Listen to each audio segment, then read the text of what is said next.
The more educated you are, the more money you are statistically likely to lose to your own mind. That sounds like a provocation. But the behavioral finance evidence is overwhelming. Barber and Odean's landmark 2001 study found that the most active traders, predominantly highly educated men, earned 3.7% less annually than those who barely touched their portfolios. Not because they lacked intelligence. Because intelligence, deployed without self-awareness, becomes the most sophisticated trap a human being can build for themselves. Financial psychology, where money power and history collide, nothing is as simple as it seems. What you are about to hear is not a story about greed or ignorance. It is a story about the architecture of the human mind, and how the very tools that make someone exceptional in their field become the instruments of their financial undoing. Two people will walk through this story. One will lose nearly everything he could have built. The other will make one quiet, almost invisible choice that changes everything. The difference between them is not intelligence. It never is. Marcus was 43 years old, a neurosurgeon at a prestigious private hospital, a man whose professional decisions were governed by protocol, second opinions, and evidence-based evaluation. Every incision was preceded by hours of preparation. His colleagues described him as methodical, almost obsessively careful. He earned well. He thought clearly, at least inside the operating theater. But in January 2021, a colleague described how he had turned a modest investment into a fortune through cryptocurrency. Marcus listened, and something shifted behind his eyes. If I can understand the human brain, he told himself, I can certainly understand blockchain.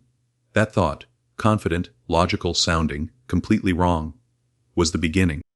Within 48 hours, Marcus had committed a substantial sum to volatile digital assets. His research consisted of 3 online videos and a forum thread. This is what Daniel Kahneman spent a lifetime studying.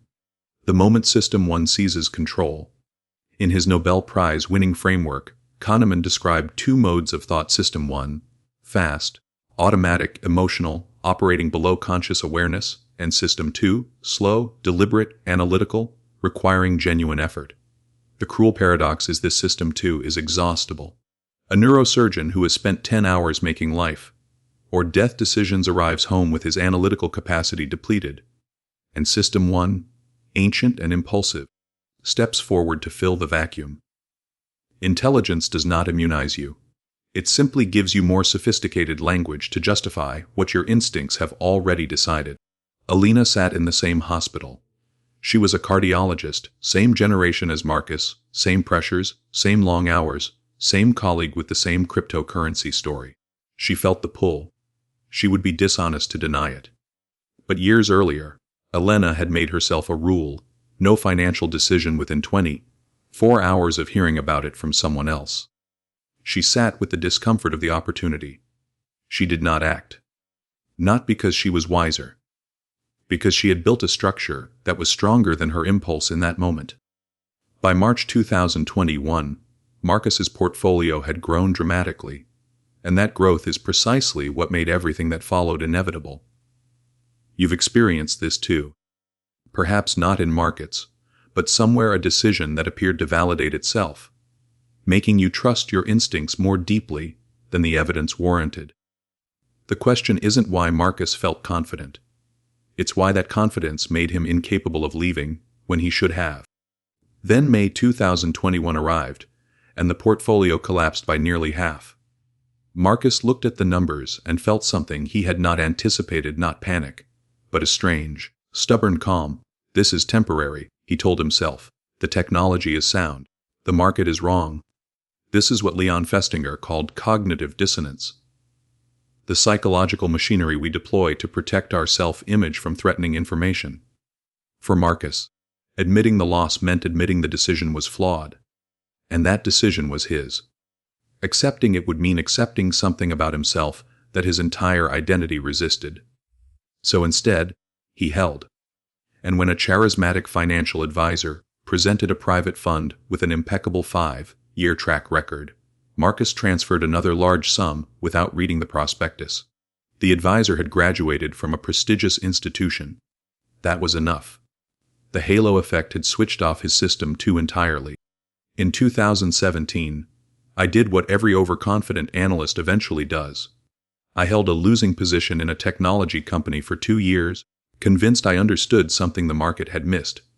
I had research, I had models, I had reasons, and that was precisely the problem.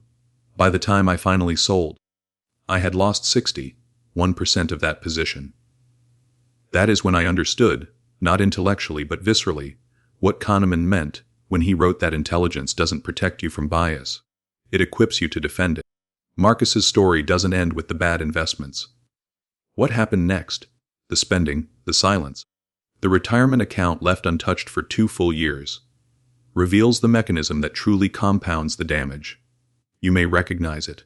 It's the voice that says, "I'll start saving properly next year, after things settle down." Kahneman and Tversky mapped this voice mathematically in 1979. It has a name, and it is far more powerful than willpower.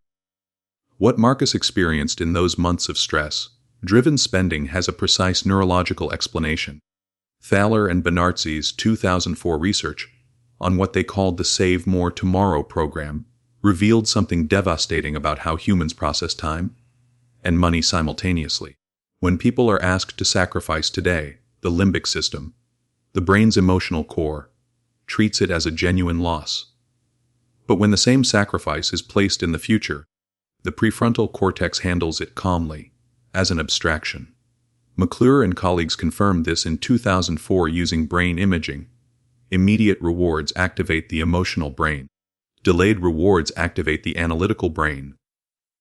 Marcus's retirement account remained empty not because he forgot, but because every time he considered contributing, his brain processed it as a present loss and retreated. Meanwhile, Elena had set up an automatic transfer years earlier. She never had to decide. The decision had already been made by a version of herself who was not tired, not stressed, not depleted. By December 2022, Marcus's accounting was complete. His speculative portfolio had lost 69% of its value. His private fund had declined 20% after fees. 2 years of emotional spending, the watches, the travel, the objects purchased to quiet a mind that would not quiet, had consumed a sum that, invested systematically, would have compounded into something significant. His retirement account showed 2 years of zero contributions. The total opportunity cost exceeded what most people earn in a decade. And here is the part that should unsettle you. Marcus is not a cautionary tale about stupidity. He is a cautionary tale about the gap between how we perform under structured conditions and how we perform when no one has built the structure for us. In medicine, the structure existed. In finance, he assumed his intelligence was the structure. It was not. Now ask yourself honestly, in which areas of your financial life have you made the same assumption? Elena missed the peak. She knew it. When the market surged in early 2021, she watched from the outside and felt the particular sting of the opportunity she had chosen not to take. Her capital was intact. Her clarity was intact. But she was not untouched. And that matters. The counterpoint to Marcus's story is not a story of effortless wisdom. It is a story of structured discomfort. Elena did not feel nothing. She felt everything Marcus felt. She simply had a rule that was older and quieter than her feelings. Her size, and that distinction between a person who trusts their judgment and a person who has built something stronger than their judgment, is perhaps the most consequential financial question any of us will ever face. Now it's time to talk about how we can escape this ancient labyrinth of the mind. As you've seen throughout this video, intelligence alone is no shield against the psychological traps wired into our brains. The real battlefield isn't your spreadsheet. It's the story your mind tells you about what you deserve, what feels safe, and what feels urgent.